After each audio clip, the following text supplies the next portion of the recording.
सबसे पहले तो आज की वीडियो में हम बात करेंगे यहाँ पर कोडिंग में किस प्रकार के इश्यूज टीसीएस के कंपाइलर में आते हैं, एनक्यूटी में आते हैं। उससे पहले अगर आप अपनी क्विक प्रिपरेशन करना चाहते हो टीसीएस एनक्यूटी के लिए, तो आपको यहाँ पर 5 मॉक टेस्ट मिलने वाले हैं जिससे आप प्रैक्टिस कर सकते हो। काफी प्रैक्टिस आपकी हो जाएगी। ये सारे के सारे मॉक टेस्ट टीसीएस के पैटर्न पर ही आधारित है। जो टीसीएस एनक्यूटी का पैटर्न है उसी पर बेस्ड है।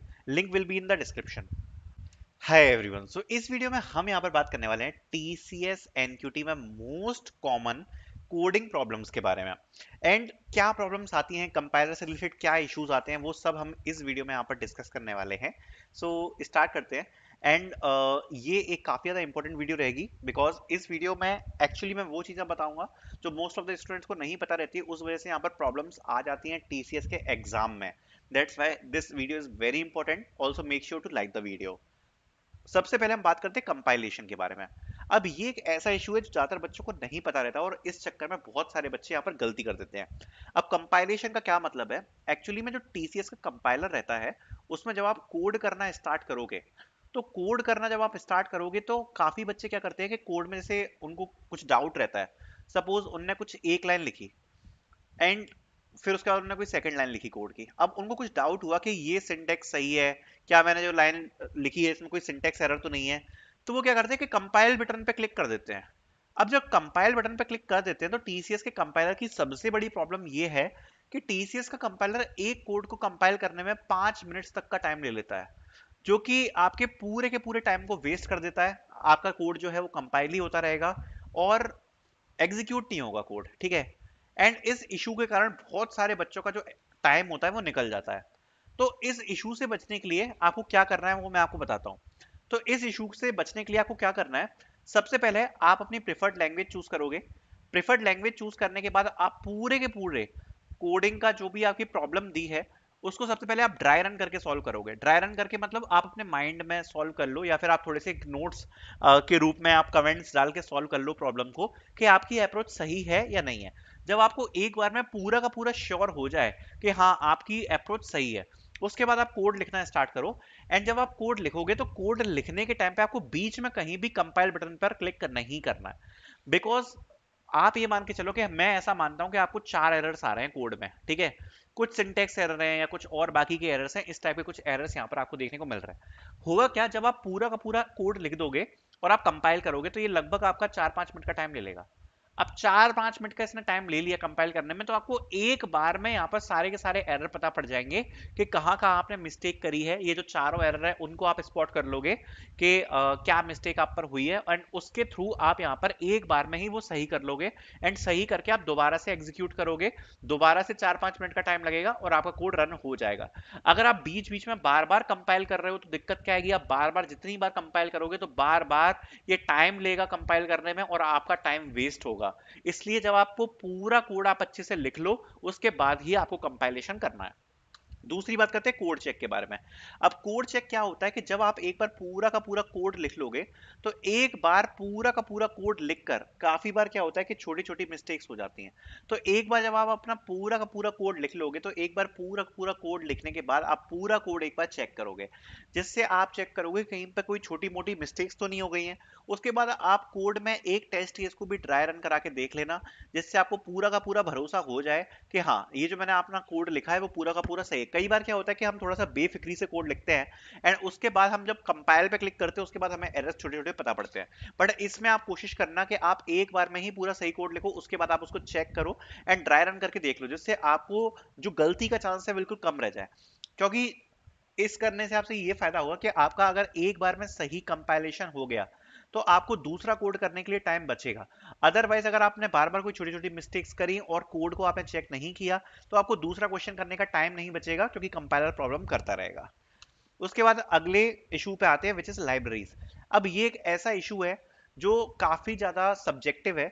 बिकॉज टीसीएस में कभी कभार जब आप लाइब्रेरीज को यूज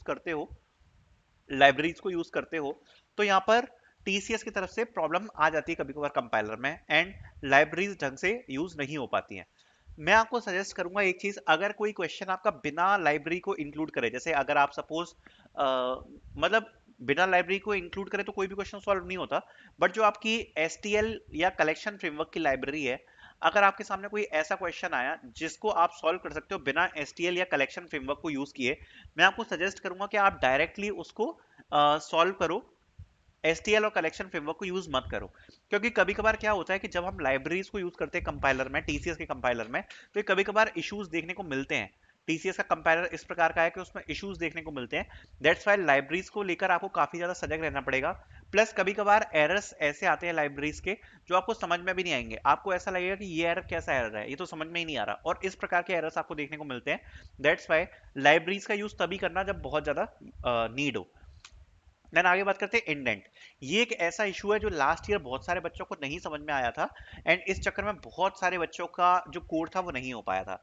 अब जो बच्चे पाइथन यूज करते हैं, तो पाइथन में लास्ट ईयर क्या हो रहा था, और इस बार सी प्लस प्लस, और अगर आप मान लो जावा भी यूज करते हो, तो इस प्रकार का कोई इशू आ सकता है। तो अगर कोई इस प्रकार का इशू आए तो आपको क्या करना है मैं बताता हूँ। तो लास्ट ईयर क्या इशू आ रहा था, जब पाइथन में आप डबल स्पेस यूज करते हो तो इसको डबल इंडेंट अपन बोलते हैं।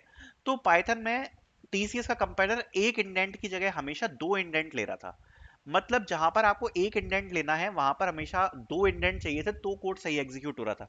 अगर आप केवल एक इंडेंट दे रहे हो तो यहाँ पर जो कोड था वो आपका एग्जीक्यूट नहीं हो पा रहा था। ये इशू लास्ट ईयर यहाँ पर टीसीएस के कंपाइलर में देखने को मिला था।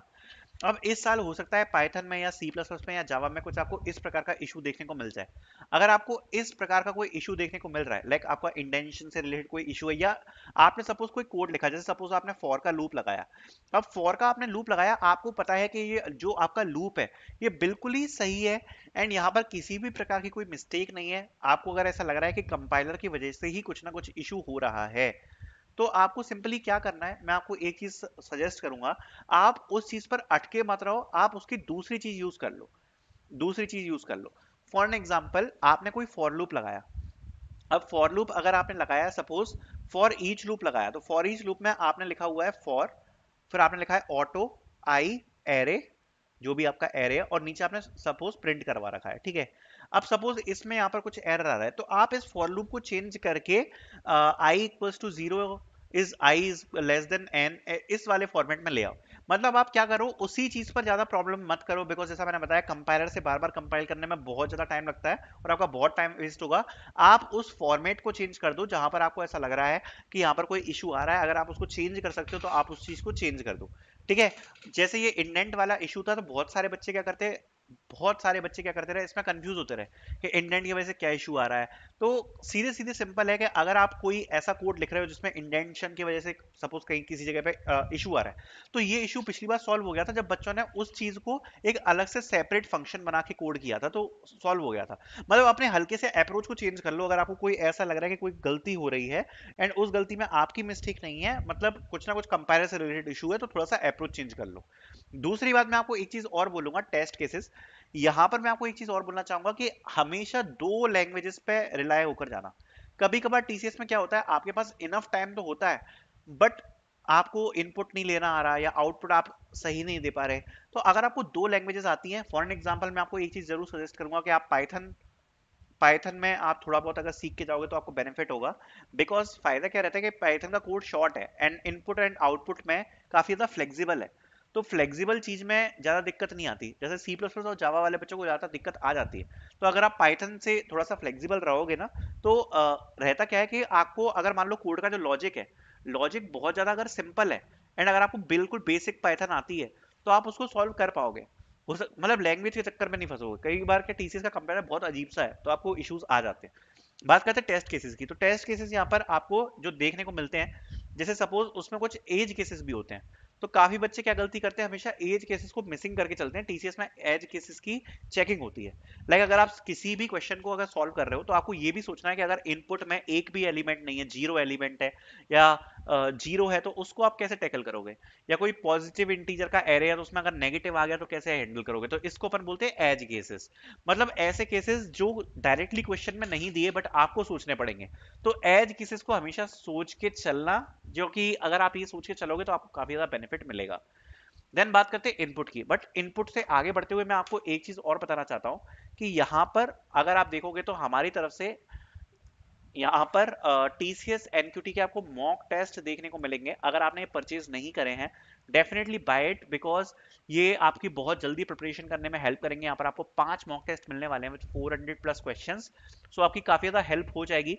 Make sure to purchase this, link will be in the description. अगर आप फटाफट से प्रैक्टिस करना चाहते हो, 5 मॉक टेस्ट एक बड़ी संख्या होती है। साथ साथ में आपको रिसोर्सेज भी मिलेंगे, फ्री रिसोर्सेज वगैरह, तो आप यूज कर सकते हो। 400 प्लस क्वेश्चंस देखने को मिलेंगे, so link will be in the description. अब बात करते हैं इनपुट की। तो इनपुट लेने में काफी बच्चों को पता है, तो सबसे बड़ी प्रॉब्लम है टीसीएस की कि इनपुट कैसे लें। बट इसके लिए मैं ऑलरेडी एक वीडियो बना चुका हूं, लेकिन हो सकता है कि तब भी कुछ इशू आ जाए। देखो, अगर कोई भी इशू आपको आ रहा है टीसीएस में इनपुट लेने में, मैं आपको यही कहूंगा, treat the whole line as string, and as a string आपको ट्रीट करके यहाँ पर इनपुट लेना है, ठीक है। तो क्या होता है ना, जैसे सपोज टीसीएस ने एक एरे दिया है ऐसा 1 2 3 4 5, अब आपको इनपुट लेना है। तो काफी बच्चे क्या समझते हैं कि ये एरे है, बट टीसीएस के हिसाब से अगर आपको ये इनपुट लेने में दिक्कत आ रही है, this is not an array, this is a string input. तो आपको स्ट्रिंग में इनपुट लेके उसको एरे में कन्वर्ट करना पड़ेगा। सो ये एक बहुत बड़ा इशू है। सो इनपुट के लिए वैसे मैं ऑलरेडी वीडियो बना चुका हूँ, आपको मिल जाएगी, ठीक है, प्लेलिस्ट में मिल जाएगी, जो हमने टीसीएस की प्लेलिस्ट बना रखी है। उसमें मैंने प्रॉपरली बताया हुआ है कैसे इनपुट वगैरह लेते हैं, तो जरूर देख के जाना वो वीडियो को भी। देन आउटपुट के बारे में बात करते हैं। तो आउटपुट भी काफी बार इशू क्रिएट करता है। अब जैसे कोई नंबर है, उसका मॉड कैसे करना है, किसी नंबर को फ्लोट में कैसे चेंज करना है, फ्लोट को डबल में कैसे चेंज करना है, डबल को इंट में कैसे चेंज करना है, या फिर कैर को इंट में कैसे चेंज करना है। तो या फिर अगर आपको सपोज ऐसा कोई आउटपुट देना है, फॉर एग्जाम्पल मैं बताता हूँ, सपोज पॉइंट में कुछ आंसर आ रहा है डेसिमल में, और आप चाहते हो जो आंसर है वो हमेशा आपका 3 डेसिमल तक रहे। सपोज आपका आंसर आ रहा है 1.4762, आप चाहते हो जो आंसर आ रहा है वो हमेशा 3 डेसिमल में आए, क्योंकि आपके टेस्ट केसेस में वही एक्सेप्ट होगा। तो काफी बच्चे ये चीज नहीं कर पाते, ठीक है। जैसे कि 4 डेसिमल तक आंसर जा रहा है, 5 डेसिमल तक जा रहा है, बट आप चाहते हो कि 3 डेसिमल तक ही आंसर जाए। तो इस टाइप से आप आउटपुट कैसे दे पाओगे, तो ये सब आपको सीख कर जाना है। तो ये थी सारी कॉमन प्रॉब्लम्स जो कि टीसीएस के कोडिंग क्वेश्चंस में आती हैं। आई होप मैंने एक्सप्लेन करी होगी। Thank you so much for watching.